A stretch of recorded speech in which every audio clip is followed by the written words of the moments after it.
మీకు సగం మాకు సగం. ఓకే. 2 ప్యాకెట్లు ఉన్నప్పుడు ఒక ప్యాకెట్ నువ్వు తీసుకుని ఒక ప్యాకెట్ నాకు ఇవ్వచ్చుగా బాబు. అయ్యో రామా, నాకు ఐడియా తట్టనే లేదండి.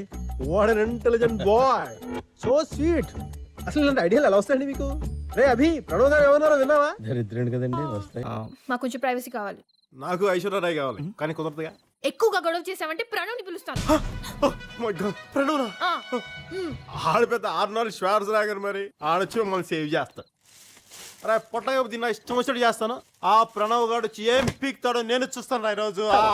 వాడు అన్నేసి మాట్లాడుంటే పడతావేంటి నువ్వు? కొడుతున్నారమ్మా, నిన్ను కొడుతున్నాడా? రీజన్ లేకుండా కొడుతున్నారమ్మా. అయిపోయినా నీ చాడీలు? నిజమే కదా సార్. కింద పోయి సంగతి. అసలు ఏముందండి కబోర్డ్ లో? దాని కబోర్డ్ పంపిస్తారు. అందులో 4 బదులు చొక్కా ఒకటి, దానికి ఒక బొక్క ఒకటి. నా చొక్కా కొట్టేశారు, నా డబ్బులు తప్పేశారు. చివరికి ఉంగరాలు వజ్రాలు ఉండడానికి అది ఎక్కడ అచ్చైపోతారండి. నీ అమ్మ ఇతను ఎవరు? బూతులు మాట్లాడుతున్నా.